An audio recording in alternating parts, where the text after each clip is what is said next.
This is the latest garage kit of my Harryhausen line. This is the Triceratops from 1 million years BC.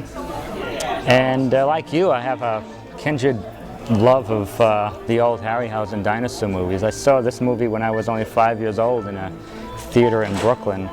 And I keenly remember his bellowing voice echoing throughout the theater. So it's nice all these years later to be able to recreate that memory and, you know, focus on recapturing the likeness of the creature.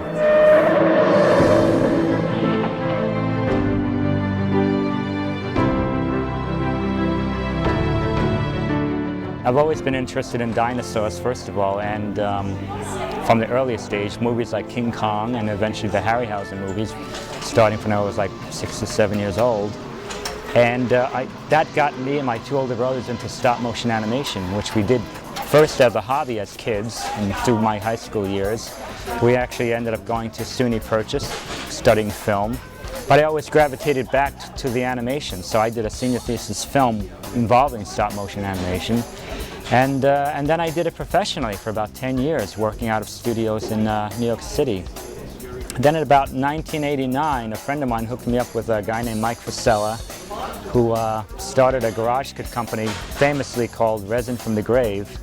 And he was impressed with the sculptures I had done for stop-motion models, and he hired me to do Mighty Joe Young and then some King Kong figures. And it kind of launched my career as not only a garage kit sculptor, but sort of like the premier recreator of Ray Harryhausen's creatures. So, and I'm here at Resintopia this weekend specifically to put up an exhibit in honor of Ray Harryhausen by incorporating all the models that I had readily available to put on display.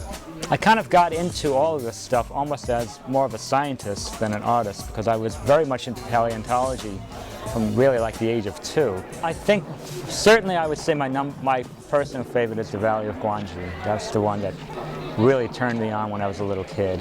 And I absolutely love the Guangzhou character. When I was learning to do stop motion animation, I kept rebuilding Guangzhou puppets one after the other, learning the various techniques and advancing in the skill more or less with each Guangzhou puppet. So, and I finally did my near perfect Guangzhou puppet when I was 16 years old. I animated it in this little epic dinosaur Super 8 movie called Primeval Kings.